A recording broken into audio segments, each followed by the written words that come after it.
Hi guys and welcome back to the channel Deepak Yadav Education. Welcome to the daily Hindu news and editorial analysis of 3rd of February 2022.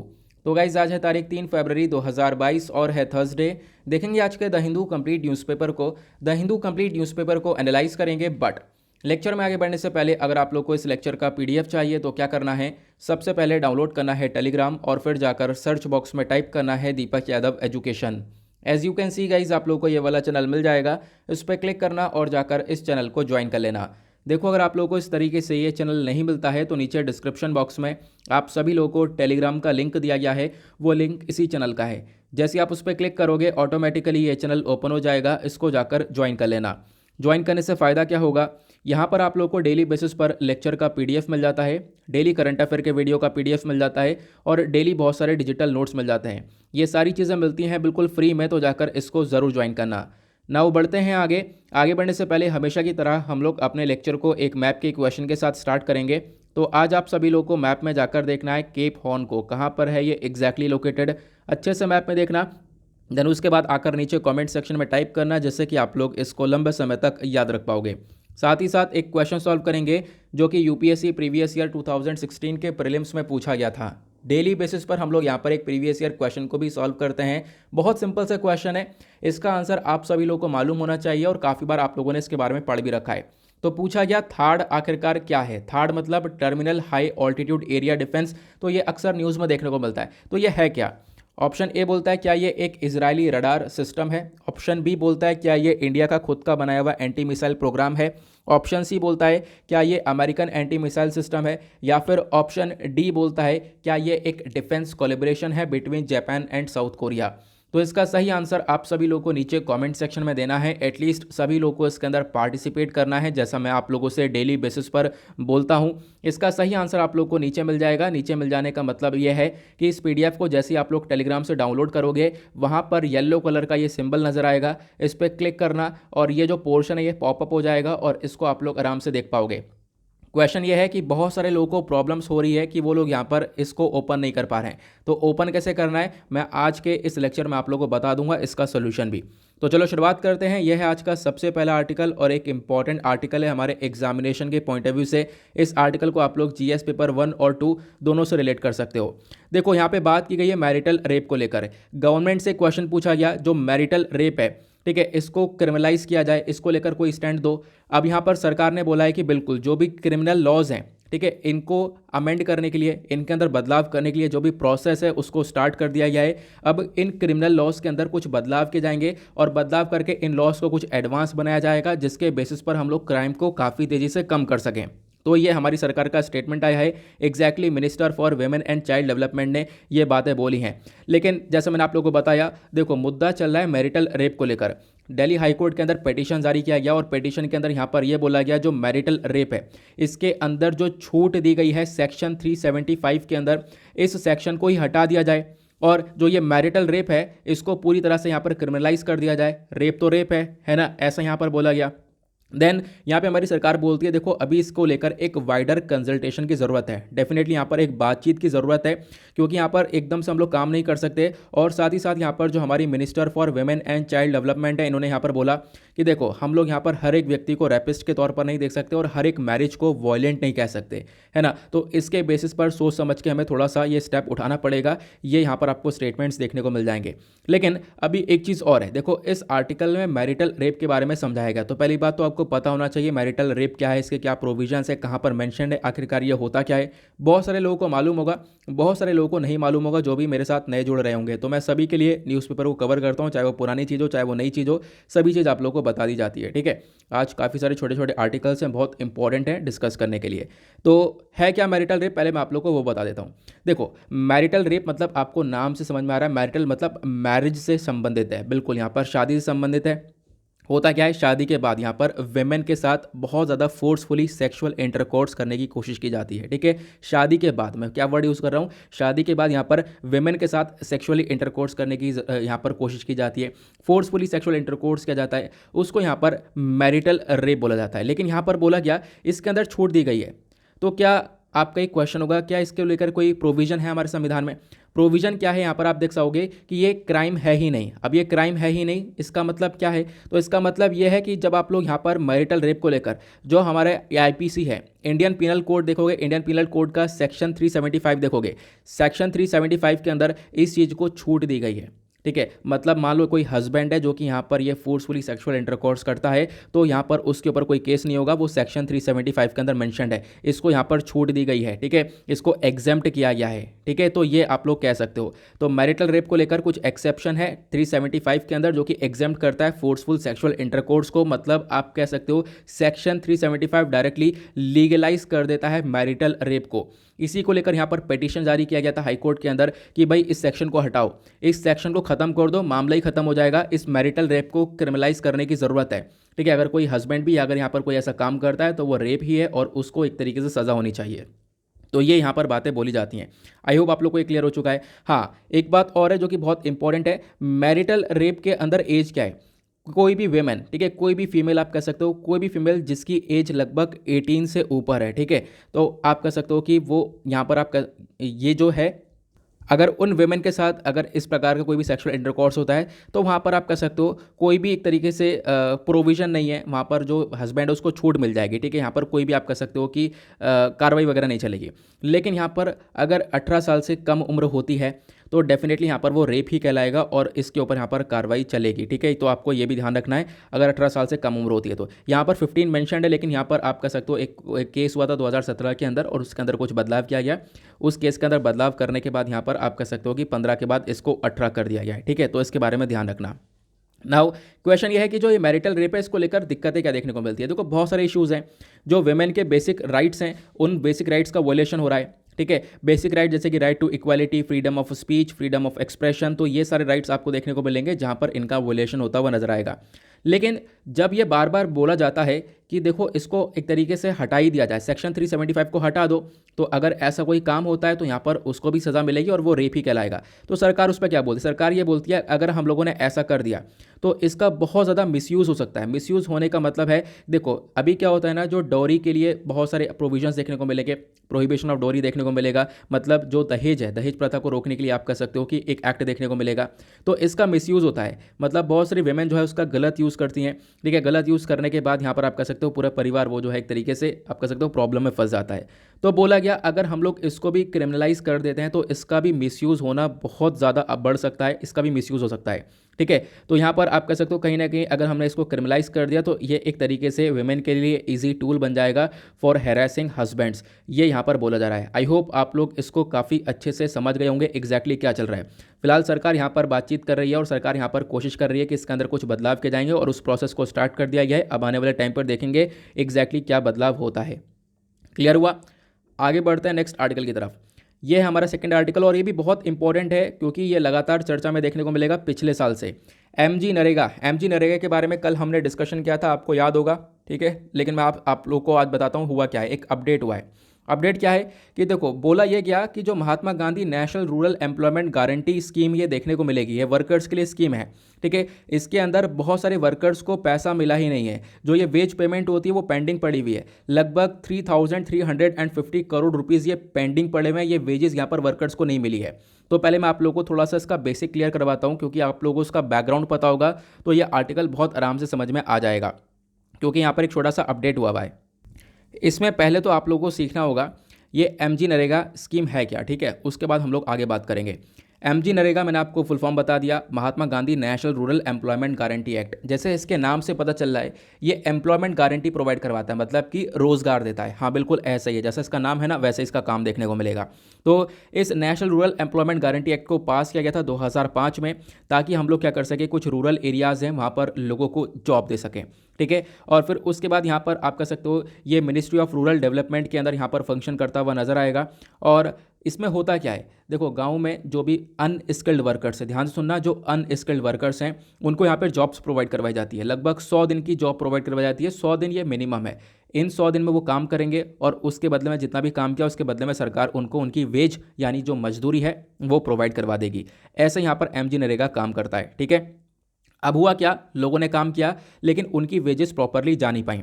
ठीक है, उनको veg provide करवाया नहीं properly, मतलब कि उनकी मजदूरी जो है वो मिली नहीं। और ऐसी प्रॉब्लम क्यों हुई, क्योंकि इस स्कीम के अंदर पैसे की शॉर्टेज हो गई, फंड की शॉर्टेज हो गई। और आपको पता होगा ये आर्टिकल पिछले साल से कवर हो रहे हैं। मैंने अक्टूबर में आर्टिकल कवर किया था और द हिंदू के अंदर ये आर्टिकल आया भी था, जो कि पिक्चर आप लोग देख पा रहे हो। यहाँ पे बताया गया था बहुत सारे राज्य हैं जो कि आउट ऑफ फंड हो चुके हैं इस स्कीम के अंदर, मतलब इस स्कीम का यूज़ तो कर रहे हैं लेकिन यहाँ पर पैसा खत्म हो चुका है इस स्कीम के अंदर से। ये आप लोग देख पाओगे कि कुछ एरियाज़ कौन कौन से, जैसे कि यहाँ पर बोला गया लगभग 21 जो स्टेट्स और यूनियन टेरिटरीज देखने को मिलेंगे, इन्होंने 100% तक अपना फंड इस्तेमाल कर लिया था अक्टूबर तक। पिछले साल की बात है, पिछले साल अक्टूबर तक इनका 100% पैसा खत्म हो चुका था जो भी इस स्कीम के लिए अलोकेट किया गया था। मतलब काम करवाया, पैसा खत्म। और तब भी आप कह सकते हो अब जब ये स्कीम के अंदर पैसा खत्म हो चुका है, बहुत सारे वर्कर्स काम कर रहे हैं, तो उनको भी वो वेज पेमेंट नहीं हो पा रही थी। ठीक है, उनको भी वहाँ पर वो पैसा नहीं मिल पा रहा था। तो ये प्रॉब्लम लगातार आप देख पाओगे पिछले साल से चल रही है।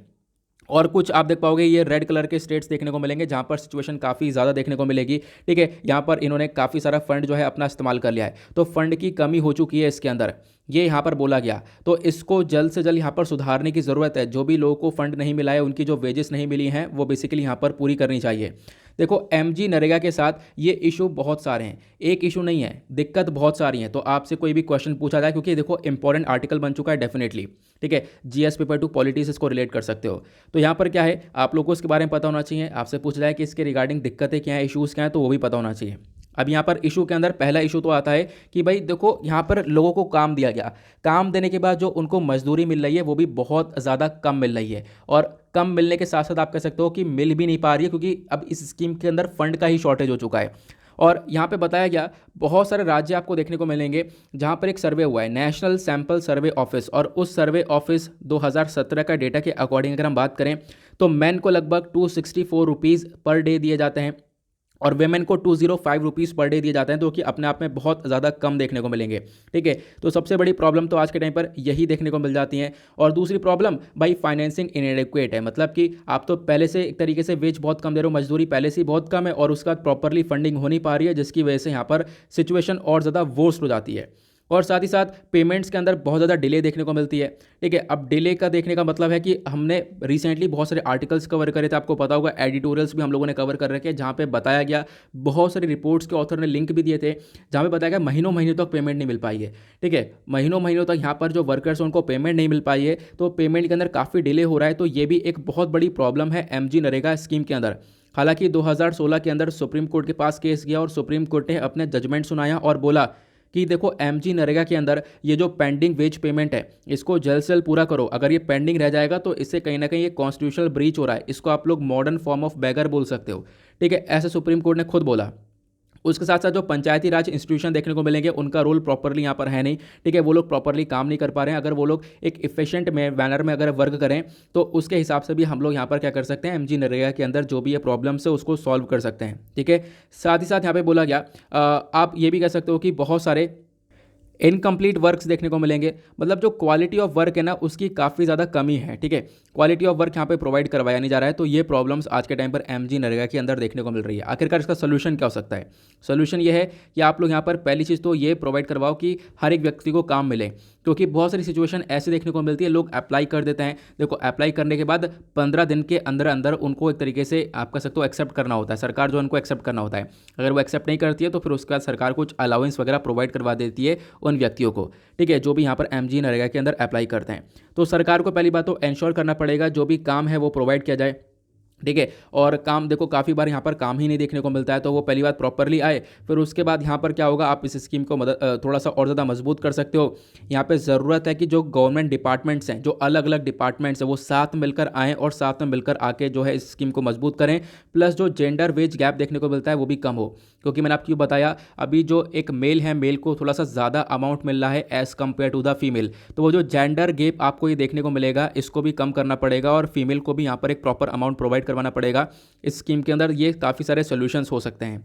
तो आई होप आप लोग यहाँ पर एमजी नरेगा के बारे में समझ गए होंगे। तो बताया यही कि यहाँ पर काफ़ी सारी पेंडिंग चल रही है और ज़्यादातर वेस्ट बंगाल, उत्तर प्रदेश और राजस्थान के अंदर देखोगे तो बहुत ज़्यादा पेंडिंग पड़ा हुआ है। वहाँ पे लोगों को एक तरीके से काफ़ी लंबे समय से उनकी मजदूरी मिली नहीं है, ये यहाँ पर बोला गया।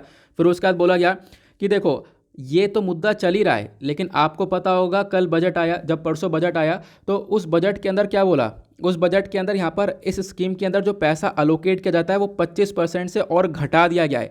तो अपने आप में ये एक बहुत बड़ी दिक्कत बन चुकी है। तो इसके अंदर ये एक एडिशन है। एडिशन ये है कि जो बजट एलोकेशन किया गया, बजट के अंदर बोला गया जो इस स्कीम के अंदर पैसा लगाया जाएगा वो 25% घटा दिया गया as compare to the previous year. तो यहाँ पर आप कह सकते हो ये अपने आप में काफ़ी बड़ी प्रॉब्लम होने वाली है आने वाले टाइम पर। तो एमजी नरेगा लगातार चर्चा में रहेगा, तो इसको अच्छे से यहाँ पर ध्यान रखना इसके बारे में। आगे बढ़ते हैं अगले आर्टिकल की तरफ। नेक्स्ट आर्टिकल में अगेन यहाँ पर आप कुछ आर्टिकल्स ऐसे हैं जो कि आपके पढ़े हुए हैं ना। अब यहाँ पर अगेन इलेक्टोरल बॉन्ड्स के बारे में चर्चा की गई है, तो इसको हम डिस्कस करेंगे। ये सारे इंपॉर्टेंट टॉपिक है आपके एग्जामिनेशन के पॉइंट ऑफ व्यू से। अगर हम लोग बात करें जो जनवरी का मंथ निकला है, यहाँ पर इलेक्ट्रल बॉन्ड्स बिके हैं। इलेक्ट्रल बॉन्ड्स बिके हैं लगभग 1213 करोड़ रुपीस के, ऐसा बताया गया। तो सीखेंगे इलेक्ट्रल बॉन्ड्स क्या होते हैं। फिलहाल तो अभी इलेक्शन के टाइम पर जो भी पॉलिटिकल पार्टीज होती हैं उनको फंडिंग किया जाता है, उनको फंड प्रोवाइड किया जाता है इलेक्ट्रल बॉन्ड्स के माध्यम से।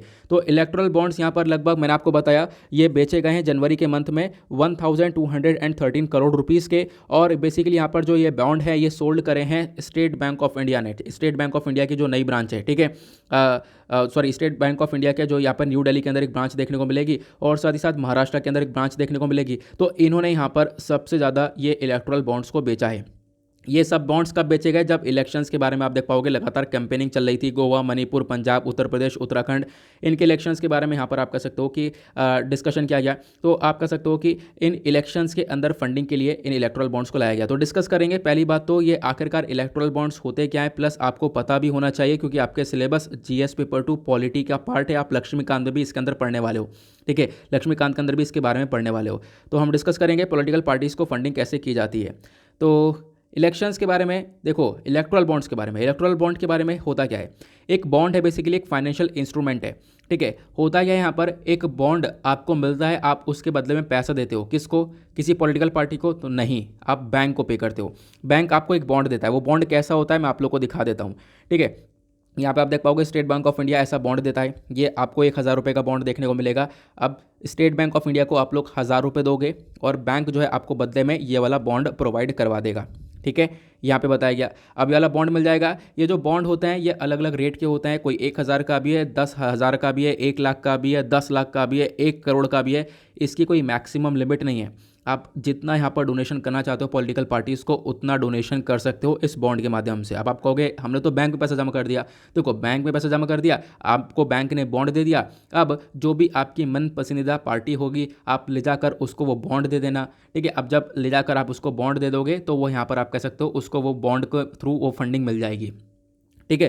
जो स्टेट बैंक ऑफ इंडिया है वो बेसिकली यहाँ पर ऑथोराइज्ड है, वही यहाँ पर इन बॉन्ड्स को इशू करता है और यहाँ पर कैश कलेक्ट करता है और बेसिकली यहाँ पर जो बॉन्ड है वो आपको जारी कर देता है। ये जो बॉन्ड है यहाँ पर 15 दिन तक वैलिड देखने को मिलता है। मतलब कि जब से इशू किया जाता है, जैसे ही यहाँ पर इशू कर दिया गया उस बॉन्ड को, तब से 15 दिन तक वैलिड रहता है। उसके बाद वो इनवैलिड हो जाता है, ठीक है। फिर उसके बाद बोला गया ये जो बॉन्ड्स है आप अपनी मनपसंदीदा पॉलिटिकल पार्टी के पास लेकर जाओ और वो यहाँ पर उसको रिडीम करवा लेगी। अब ये जो बॉन्ड्स हैं ये बॉन्ड्स अवेलेबल रहते हैं, यहाँ पर कोई भी पर्सन इसको खरीद सकता है, कोई भी व्यक्ति। लेकिन यहाँ पर कंडीशन ये है कि वो सिटीज़न ऑफ इंडिया होना चाहिए, ठीक है, वो भारत का नागरिक होना चाहिए। तो वो यहाँ पर इसको परचेज़ कर सकता है या फिर कोई भी इनकॉर्पोरेशन इसको परचेज़ कर सकता है यहाँ पर।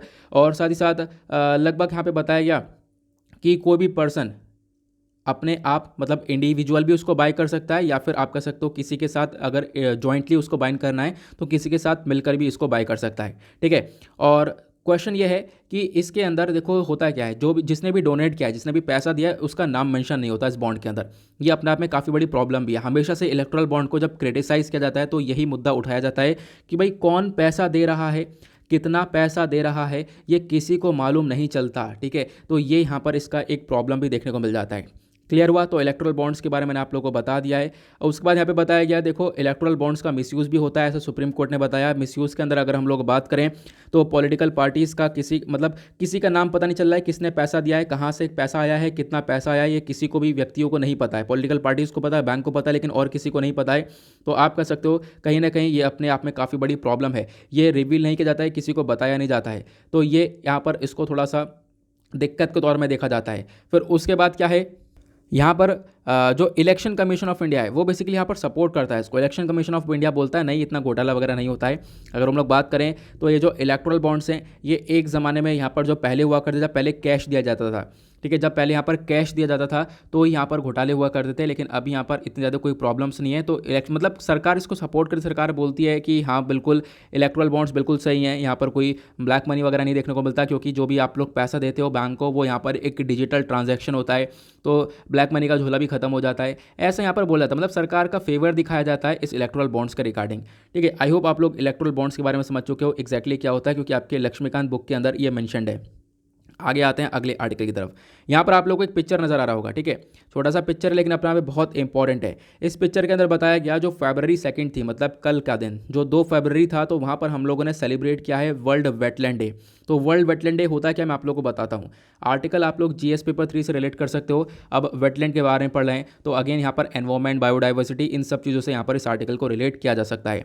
तो वर्ल्ड वेटलैंड डे हर साल सेलिब्रेट किया जाता है 2 फरवरी को, और ये अभी हम 2022 के अंदर सेलिब्रेट कर रहे हैं, और पिछले साल भी हम लोगों ने 2021 में सेलिब्रेट किया था। 2021 में यहाँ पर जब हम लोगों ने सेलिब्रेशन किया तो लगभग जो हम लोगों ने कन्वेंशन साइन कर रखा था वेटलैंड को लेकर, उसके 50 साल भी पूरे हुए थे पिछले साल। फिलहाल वो भी कोई खास बात नहीं है, उसके ऊपर मैं आगे आऊँगा।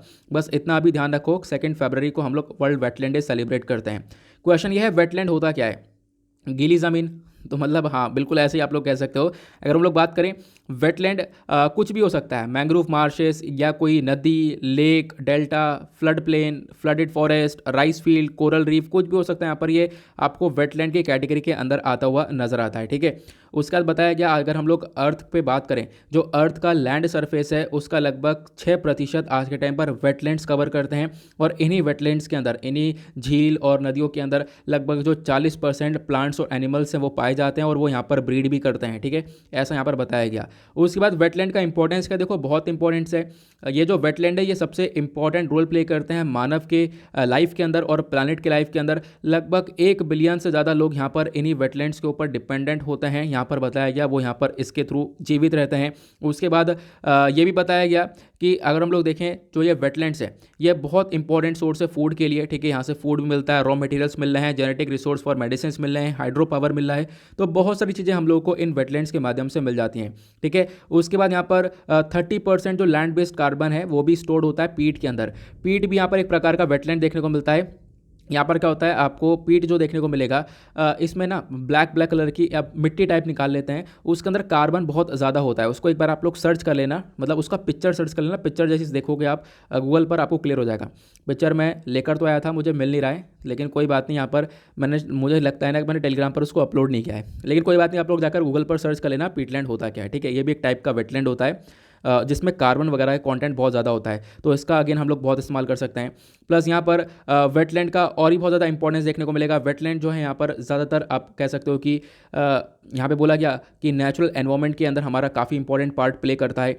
उसके बाद फ्लड्स वगैरह को कम करने में मदद करता है, ठीक है। वाटर क्वालिटी को इंप्रूव करने में मदद करता है, मतलब बहुत सारी चीज़ें हैं, वेटलैंड्स का काफ़ी बड़ा इंपॉर्टेंस देखने को मिलेगा। अब क्वेश्चन ये है इसके अंदर थ्रेट क्या है, प्रॉब्लम्स क्या देखने को मिलती हैं। तो आज के टाइम पर वेटलैंड्स लगातार घटते हुए नजर आ रहे हैं।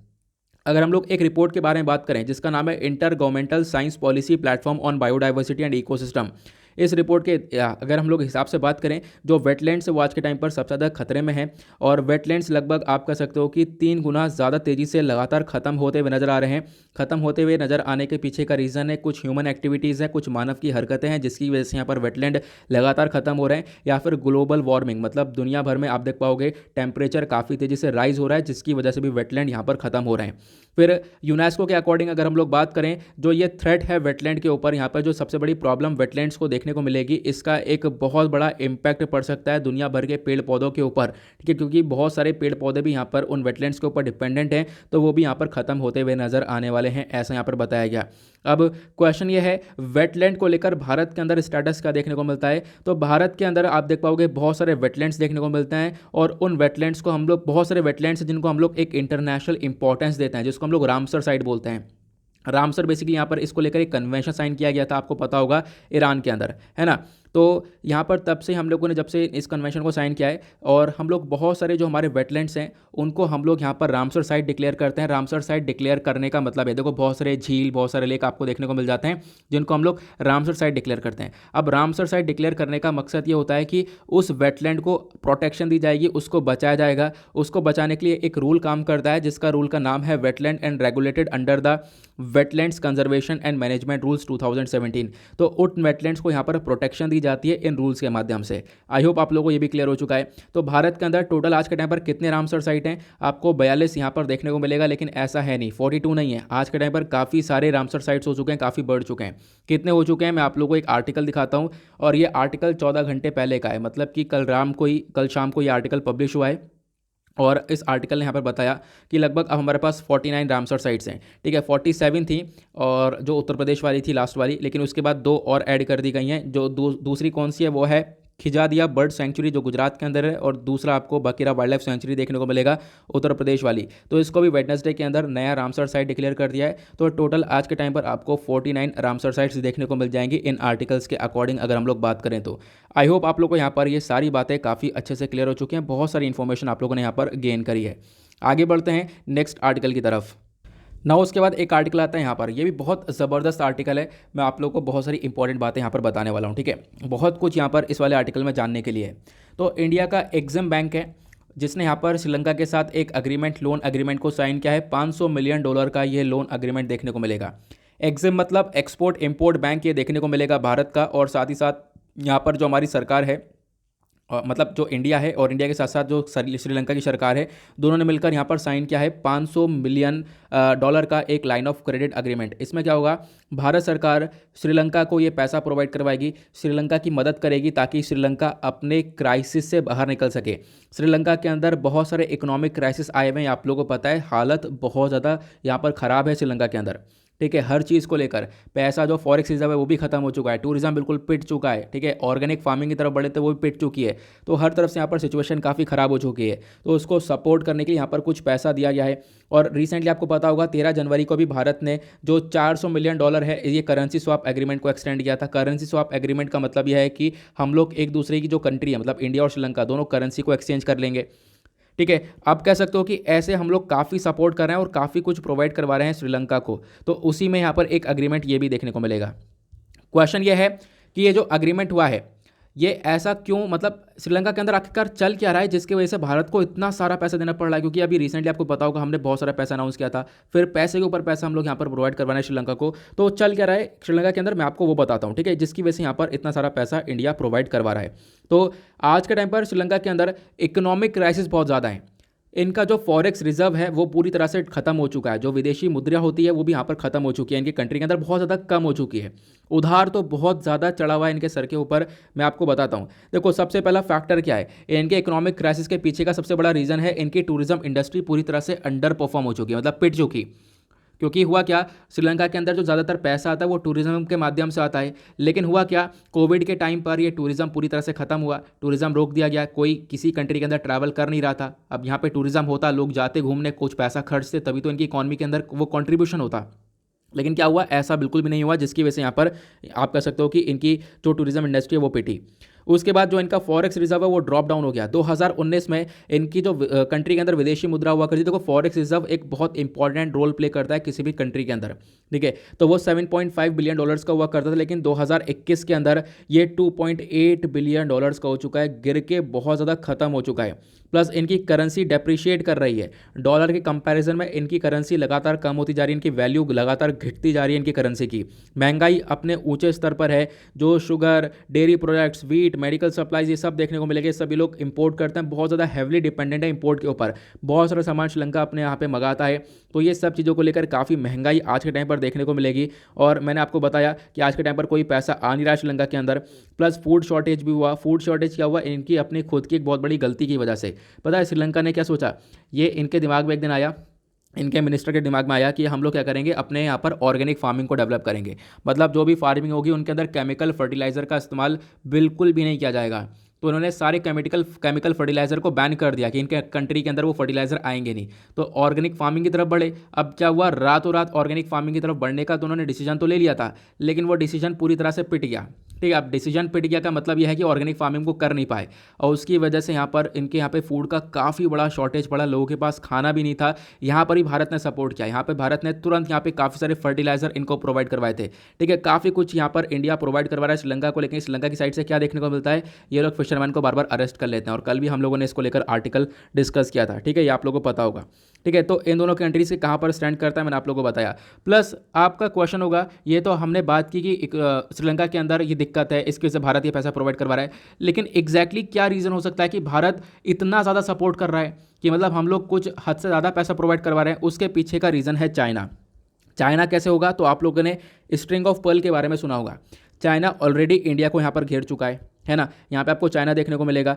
चाइना ने श्रीलंका के अंदर बहुत सारा पैसा इन्वेस्ट कर दिया है, हम्बनटोटा पोर्ट को पूरी तरह से खरीद लिया है, श्रीलंका कर्जे में डूबा पड़ा है और बहुत सारा पैसा यहाँ पर श्रीलंका को देना है चाइना को। ठीक है, तो ये चीज़ें आप लोग देख पाओगे। तो मतलब चाइना का काफ़ी बड़ा दबदबा आज के टाइम पर श्रीलंका के अंदर देखने को मिलेगा और कहीं ना कहीं आप कह सकते हो चाइना इंडिया के बिल्कुल पास में यहाँ पर देखने को मिल जाएगा। तो ऑब्वियसली यहाँ पर भारत नहीं चाहता कि पूरे श्रीलंका के ऊपर यहाँ पर चाइना का इन्फ्लुएंस बन जाए। ठीक है, श्रीलंका अगर अपने क्राइसिस से गुजर नहीं पाया, यहाँ पे इनके पास फंडिंग वगैरह नहीं है, तो अपना सामान ये बार बार चाइना को बेचता रहेगा, तो इससे यहाँ पर इंडिया को ही काफ़ी कंसर्न है। तो भारत यहाँ पर पूरी तरह से फोकस कर रहा है कि भारत यहाँ पर श्रीलंका को सपोर्ट करता रहे और इस वाले रीजन के अंदर श्रीलंका में चाइना को काउंटर करता रहे। आई होप आप लोगों को क्लियर हो चुका है। हाँ, स्ट्रिंग ऑफ पर्ल क्या है, तो स्ट्रिंग ऑफ पर्ल में आप देख सकते हो कि इस प्रकार से चाइना ने यहाँ पर एक पूरी तरह से भारत के इर्द गिर्द पूरी तरह से आप कह सकते हो एक मोतियों की माला बूंदी है। मतलब अपना कंट्रोल यहाँ पे ग्वादर पोर्ट बना लिया है, ग्वादर पोर्ट बराबर में यहाँ पर बैठ चुका है। ठीक है, चाइना। फिर उसके बाद ग्वादर पोर्ट के बाद यहाँ पे मालदीव्स के अंदर इन्वेस्टमेंट कर रखा है। उसके बाद श्रीलंका का हम्बनटोटा पोर्ट खरीदा। उसके बाद बांग्लादेश के अंदर इन्वेस्टमेंट कर रखी है, म्यांमार का एक पोर्ट यहाँ पर बना रखा है। तो इस प्रकार से यहाँ पर क्या है, चाइना हर जगह पर बैठा हुआ है, भारत को घेरा पड़ा। ठीक है, तो आप कहोगे कि आप भारत का कोई सोल्यूशन नहीं है, मतलब भारत ने फिर क्या करना चाहिए, तो भारत ने करना क्या चाहिए, नहीं, भारत ऑलरेडी कर चुका है। तो अगर चाइना का ये जो स्ट्रैटेजी है स्ट्रिंग ऑफ पर्ल की है, तो भारत की यहाँ पर स्ट्रैटेजी है नेकलेस ऑफ डायमंड की। ठीक है, दोनों के बारे में ध्यान रखना, दोनों बहुत इंपॉर्टेंट है। आई होप आप लोग यहाँ पर नेकलेस ऑफ डायमंड के बारे में सुन चुके होंगे या फिर पहली बार सुनने होंगे, तो कोई बात नहीं। ठीक है, तो पहली बार सुनने होंगे तो मतलब मैं आप लोगों को बताता हूँ एक्जैक्टली क्या है। तो स्ट्रिंग ऑफ पर्ल के अंदर क्या है, चाइना ने इस प्रकार से इंडिया को यहाँ पर घेरा है। लेकिन अगर हम लोग भारत का नेकलेस ऑफ डायमंड की स्ट्रैटेजी के बारे में बात करें, तो यहाँ पे भारत ने भी यहाँ पर घेर रखा है चाइना को। तुमने यहाँ पे से घेरा तो हमने पूरे चाइना को आप देख पाओगे ऊपर से घेर दिया है।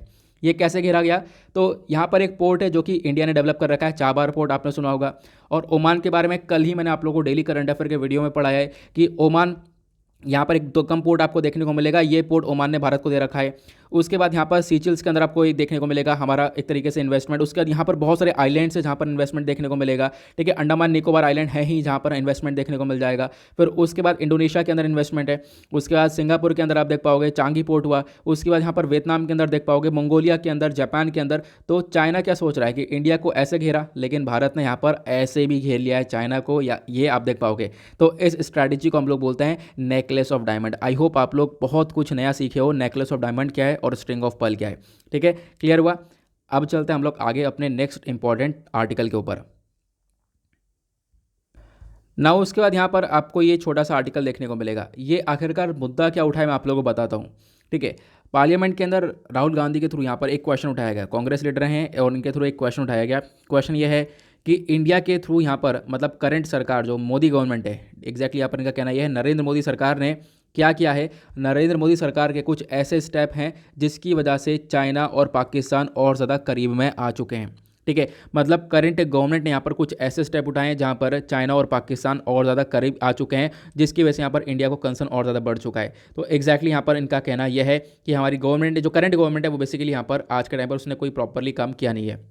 साथ ही साथ और क्या स्टेटमेंट देते हैं, देखो यहाँ पर स्टेटमेंट देते हैं कि इंडिया की स्ट्रैटेजी ये रही है पाकिस्तान और चाइना को सेपरेट करके रखना, पाकिस्तान और चाइना को अलग अलग करके रखना। लेकिन आज के टाइम पर यहाँ पर कुछ ऐसे काम किए गए पाकिस्तान के अगेंस्ट में या चाइना के अगेंस्ट में, कुछ ऐसे काम किए गए इंडिया की करंट सरकार के थ्रू, जिसकी वजह से यहाँ पर पाकिस्तान चाइना करीब आ चुके हैं। ये स्टेटमेंट इनका कहना रहा।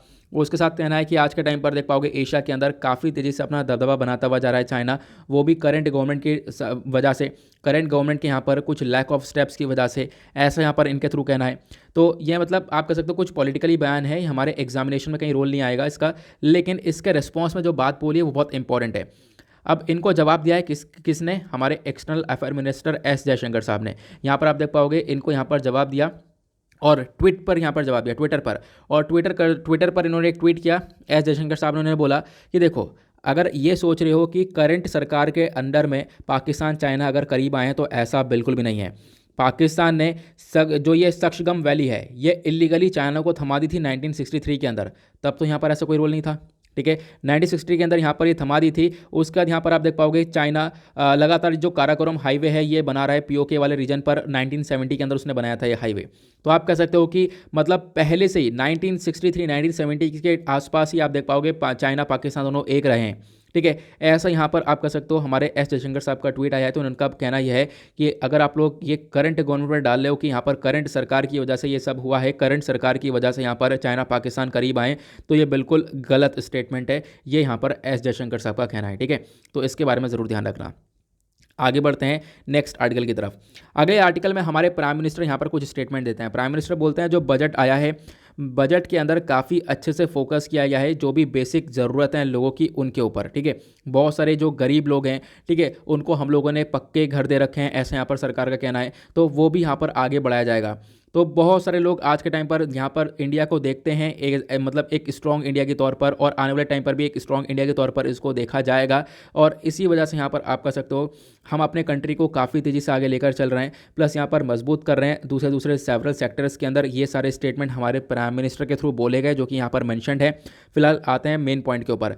प्राइम मिनिस्टर ने और क्या बोला, इन्होंने बोला आज के टाइम पर कंट्री के अंदर आत्मनिर्भर भारत इनिशिएटिव देखने को मिलेगा जो कि भारत को काफ़ी आगे लेकर जा रहा है। साथ ही साथ अब की बार जो बजट आया है उस बजट के अंदर बॉर्डर विलेजेस के ऊपर काम करने के बारे में चर्चा की गई है। बॉर्डर विलेज मतलब यहाँ पर जो भी हमारे बॉर्डर्स, जैसे कि मान लो इंडिया चाइना के बॉर्डर हो गए, यहाँ पर इंडिया अपने साइड पर विलेजेस बनाएगा, जो गांव है उनका एस्टेब्लिशमेंट करेगा, उन गांव को बनाएगा, ठीक है। गांव बनाएंगे ताकि हम लोग क्या कर सकें, हम लोग चाइना को काउंटर कर सकें, क्योंकि चाइना भी एक तरीके से क्या कर रहा है, बॉर्डर के उधर इन्वेस्टमेंट करता हुआ नजर आएगा। तो अभी बजट के अंदर इसके अंदर काफ़ी बड़ा इंक्रीमेंट कर दिया है। मेरे ख्याल से लगभग अब की बार जो बजट है उसमें यहाँ पर बोला गया है 3,500 करोड़ रुपीज़ यहाँ पे खर्चे जाएंगे। 3500 करोड़ रुपीज़ यहाँ पर खर्चे जाने वाले हैं बॉर्डर विलेजेस के ऊपर, बॉर्डर्स के ऊपर गांव वगैरह बनाए जाएंगे, जो कि यहाँ पर भारत की सिक्योरिटी के लिए ऊपर काम करने वाला है। उसके बाद इनका कहना यह है कि हम लोग और भी बहुत सारी चीज़ों के ऊपर काम करेंगे। विलेजेस के अंदर 5G कनेक्टिविटी को प्रोवाइड करवाएंगे, ठीक है। ये भी यहाँ पर बजट के अंदर बोला गया है। तो अगेन ये बोला गया कि आज के टाइम पर जो बजट आया है उसका मेन फोकस है कि हम लोग जो छोटी मोटी ज़रूरतें हैं गरीब लोगों के लिए, मिडिल क्लास लोगों के लिए, यूथ के लिए, वो यहाँ पे प्रोवाइड करवा रहे हैं। क्योंकि ऐसा हो क्यों रहा है, क्योंकि आपको पता होगा जैसे ही बजट लॉन्च हुआ उसके बाद बहुत सारे मीम बनने लगे कि बजट के अंदर जो इतनी भी प्रोविजंस है वो सब मिडिल क्लास फैमिलीज़ के लिए नहीं है, मिडिल क्लास फैमिली के कोई फेवर में नहीं किया है। तो प्राइम मिनिस्टर यहाँ पर स्टेटमेंट देते हैं कि बिल्कुल मिडिल क्लास फैमिलीज़ के लिए और पुअर कैटेगरीज़ के लिए भी यहाँ पर काफ़ी कुछ किया गया है। बॉर्डर विलेजेस हो गए, 5G कनेक्टिविटी हो गई, नए नए टेक्नोलॉजीज़ हो गए, प्लस उसके बाद यहाँ पर और क्या बोला गया कि जो यहाँ पर प्रधानमंत्री आवास योजना है, प्रधानमंत्री आवास योजना के अंदर भी लगभग काफ़ी सारा पैसा, लगभग 1.5 लाख करोड़ रुपीज़ यहाँ पर नहीं सॉरी यहाँ पर प्रधानमंत्री आवास योजना के अंदर पैसा खर्चने वाले हैं। प्लस जो फार्मर्स हैं एग्रीकल्चर सेक्टर के अंदर भी यहाँ पर आप कह सकते हो बहुत सारे फार्मर्स को MSP मिलने वाला है उनके पैडी के लिए, ऐसा यहाँ पर बताया गया, ठीक है। और साथ ही साथ यहाँ पर बोला गया बहुत सारे जो लोग हैं उनको पक्का घर मिला है पहले कुछ सालों के अंदर। अगर हम बात करें पिछले 7 सालों के अंदर हमने लगभग 3 करोड़ लोगों को, 3 करोड़ गरीब लोगों को यहाँ पे पक्के घर प्रोवाइड करवाएं, और आने वाले टाइम पर इसको और ज़्यादा इंक्रीज़ करने वाले हैं। तो यहाँ पर छोटी मोटी ज़रूरतों को पूरा किया जाएगा। और बहुत सारे जो यहाँ पर बातें कहनी है कि मिडिल क्लास फैमिलीज़ के लिए यहाँ पर बजट के अंदर कुछ नहीं है, तो मतलब आप कह सकते हो उसी के रिस्पॉन्स में ये प्राइम मिनिस्टर ने ये सारे स्टेटमेंट दिए। आई होप आप लोगों को यहाँ पर ये भी सारी चीज़ें क्लियर हो चुकी हैं। उसके बाद आते हैं एक और इंपॉर्टेंट आर्टिकल की तरफ। अब फिर उसके बाद यहाँ पर एक आर्टिकल आपको ये भी देखने को मिलेगा। यहाँ पे क्या बताया गया कि जो बजट है, ठीक है, यूनियन बजट के अंदर जो बच्चों का हेल्थ के सेक्टर के अंदर जो शेयर है वो काफ़ी हद तक कम हुआ है। देखो अगर हम लोग ओवरऑल बच्चों के मतलब बच्चों के डेवलपमेंट के ऊपर पैसे के बारे में बात करें तो पैसा खर्च जाएगा 2022 से इसके अंदर 92,736 करोड़ रुपीज़ यहाँ पे खर्चा जाएगा जो कि बच्चों के लिए लेकर आए गए, ठीक है। अब लेकिन यहाँ पर अगर हम बच्चों के हेल्थ के ऊपर स्पेसिफिकली बात करें तो हेल्थ के ऊपर ये डिक्रीमेंट हुआ है। मतलब हेल्थ के ऊपर अगर हम लोग बात करें तो जो पैसा अलोकेट किया गया है वो काफ़ी कम है, 6.8% से अब की बार गिरावट देखने को मिली है। तो बहुत सारे सेक्टर ऐसे देखने को मिलेंगे जहाँ पर आपको बजट थोड़ा कम देखने को मिलेगा अगर हम लोग उसको कंपेयर करें पिछले साल से, तो ठीक है। तो ये चीज़ यहाँ पर आपको देखने को मिल जाती हैं। क्लियर हुआ। फिर उसके बाद नेक्स्ट पेज पर आपको कोविड-19 के रिगार्डिंग काफ़ी सारे न्यूज़ देखने को मिलेंगी, ठीक है, कि कितने केस क्रॉस हो चुके हैं, कितने केस निकल रहे हो, कितनी डेथ हुई है। उसके बाद यहाँ पर आज का एक आर्टिकल ये भी आता है, यहाँ पर आप कह सकते हो आज का एक लास्ट ही आर्टिकल है क्योंकि यहाँ पे आज एडिटोरियल कुछ खास नहीं है, तो वीडियो को हम लोग काफ़ी शॉर्ट ही रखने वाले हैं। इस आर्टिकल के अंदर बताया गया जो पीएलए गलवान कमांडर्स हैं, ठीक है, मतलब कि अभी क्या हो रहा है, आपको पता होगा कि चाइना जो है विंटर ओलंपिक्स यहाँ पर होस्ट कर रहा है। अब चाइना के अंदर यहाँ पर ये विंटर ओलंपिक्स हो रहे हैं। अब ये 4 फरवरी से यहाँ पर विंटर ओलंपिक्स स्टार्ट हो जाएंगे। अब यहाँ पर जो चाइना है इन्होंने कुछ मतलब ऐसा काम किया है जिससे कि मतलब कि इंडिया को तो बिल्कुल ज्वाइन नहीं करना चाहिए। फिलहाल तो इंडिया यहाँ पर बिल्कुल यहाँ पर इसके अंदर पार्टिसिपेट करने वाला है। अभी देखते हैं एंड वक्त पर क्या न्यूज़ आती है। फिलहाल तो अभी इंडिया पार्टिसिपेट ही कर रहा है इन विंटर ओलंपिक्स के अंदर। जो चाइना की पीपल लिबरेशन आर्मी है, इनके कुछ रेजिमेंट कमांडर्स हैं। आपको पता होगा इनके साथ भारत का एक क्लैश हुआ था गलवान वैली के अंदर। लगभग ये 15 जून 2020 की बात है। यहाँ पर एक क्लैश हुआ था जहाँ पर इंडियन आर्मी और यहाँ पर जो चाइनीज़ आर्मी है ये दोनों आपस में भिड़ गए थे। आपको पता होगा हमारे बहुत सारे जवान जो है वीरगति को प्राप्त हुए थे और बहुत सारे यहाँ पर चाइना के सोल्जर्स भी मारे गए थे इसी पूरे मतलब सिनेरियो के अंदर। ये हमने देखा था। हालांकि यहाँ पर चाइना ने काफ़ी सारे नंबर बताए नहीं, वो बात अलग है।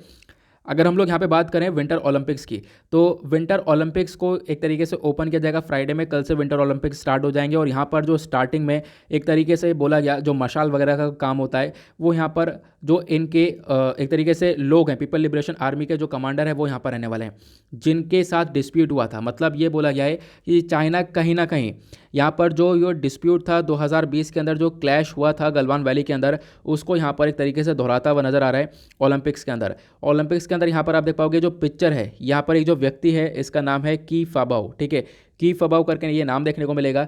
ये बेसिकली यहाँ पर इस मशाल को एक तरीके से टॉर्च बेरर के तौर पर काम करने वाला है।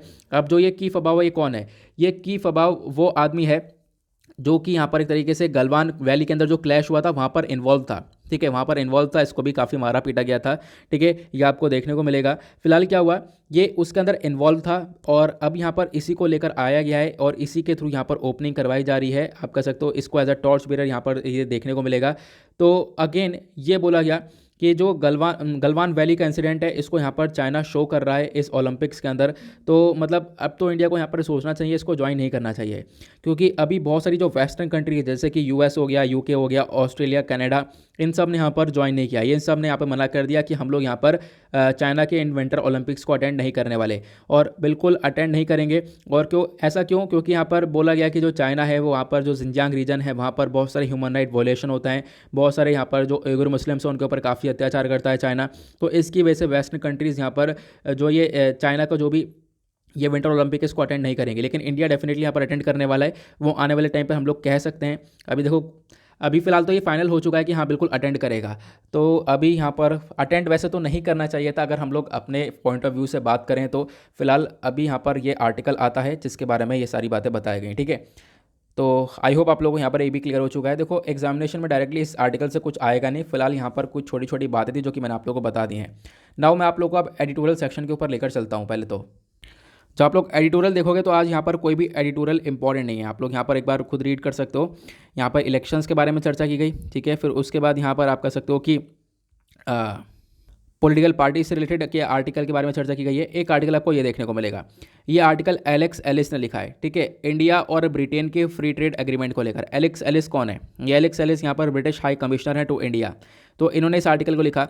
अब ये आर्टिकल मैं ऑलरेडी आप लोगों को कल पढ़ा चुका हूँ, ठीक है। पढ़ाने के साथ साथ मैं आप लोगों को कुछ नोट्स वगैरह भी शेयर कर चुका हूँ। फ्री ट्रेड एग्रीमेंट क्या होता है, प्लस इंडिया और ब्रिटेन के बीच में, यूके के बीच में जो ये फ्री ट्रेड एग्रीमेंट हुआ है इससे क्या फ़ायदा होगा, प्लस इससे हम लोग कितना आगे ग्रो करने वाले हैं, प्लस उसके बाद फ्री ट्रेड एग्रीमेंट के अंदर अलग अलग चीज़ें आती हैं, प्लस इंडिया और यूके के ट्रेड रिलेशंस क्या हैं। तो ये सारी बातें कल ही मैं एज इट इज़ कवर कर चुका हूँ। तो आज के एडिटोरियल पे कुछ भी नहीं था डिस्कस करने के लायक, तो इसी वजह से मैंने यहाँ पर कुछ भी चर्चा नहीं की है, ठीक है। तो क्या है, इसको आप लोग कल वाले वीडियो में देख सकते हो। इसी वजह से आज का वीडियो शॉर्ट रखा गया है। नाउ इसी के साथ करते हैं लेक्चर को समाप्त। हाँ, और उसके बाद यहाँ पर करते हैं लेक्चर को समाप्त। मिलते हैं आप लोगों से नेक्स्ट वीडियो में। हाँ, एक चीज़ और मैं आपको आंसर बता देता हूँ क्वेश्चन का।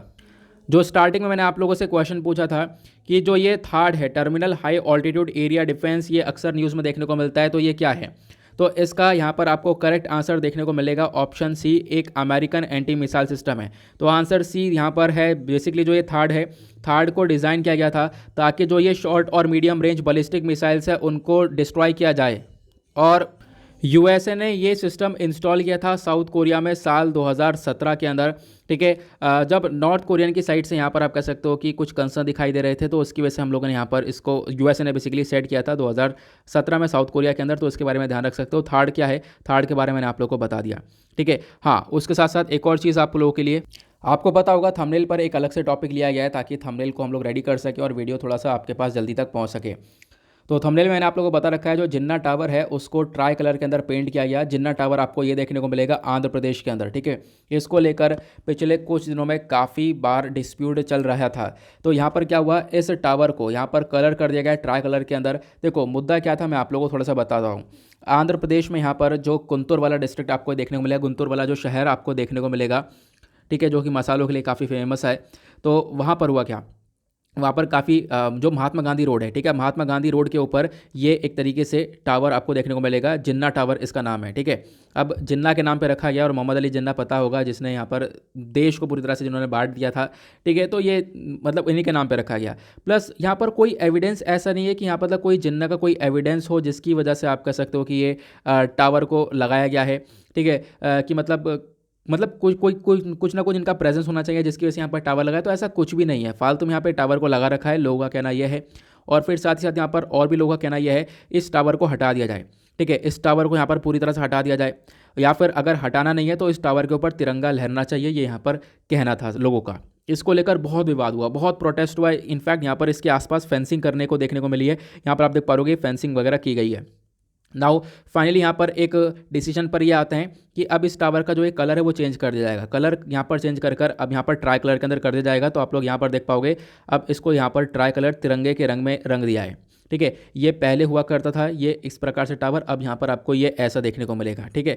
तो यही इन्फॉर्मेशन थी, इंपॉर्टेंट थी। आंध्र प्रदेश के अंदर ये टावर देखने को मिलेगा, तो इसके बारे में ज़रूर ध्यान रखना। ये मैंने एक अलग से टॉपिक ले रखा था क्योंकि थंबनेल रेडी करने में फिर मॉर्निंग में काफ़ी टाइम लग जाता है, इसी वजह से ये थंबनेल एक दिन पहले तैयार कर लिया गया ताकि आप लोगों के टॉपिक भी पढ़ा दिया जाएगा, साथ ही साथ यहाँ पर थंबनेल रेडी हो जाएगा जल्दी और आपके पास यहाँ पर वीडियो भी तुरंत ही पहुँच जाएगा। क्लियर हुआ? आई होप आप लोग को यहाँ पर सारी बातें क्लियर हो चुकी हैं। बाकी मैंने आपको एडिटोरियल के रिगार्डिंग जो भी बोला है प्लीज़ जाकर इस वाले एडिटोरियल को ज़रूर देख लेना। कल के वीडियो में मैंने आप लोग को लास्ट में समझा दिया है, पूरा आर्टिकल एज इट इज़ ही यहाँ पर है वो देखने को मिलेगा। यही आर्टिकल जैसे मैंने कल आपको समझाया वही आर्टिकल यहाँ पर चेप दिया गया है और सारे नोट्स मैंने टेलीग्राम पर शेयर कर दिए हैं।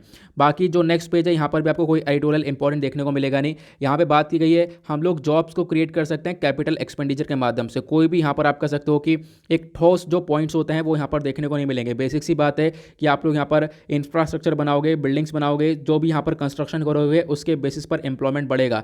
तो ये चीज़ें यहाँ पर देखने को मिलेंगी, ठीक है। तो फिलहाल आर्टिकल्स में आज कुछ खास नहीं थे, तो टाइम वेस्ट करना बिल्कुल बेकार था। जो भी इंपॉर्टेंट बातें थी मैंने आप लोगों को बता दी हैं। इसी के साथ करते हैं लेक्चर को समाप्त। मिलते हैं आप लोगों से नेक्स्ट वीडियो में। आज के लिए bye bye, have a nice day, thank you and जय हिंद।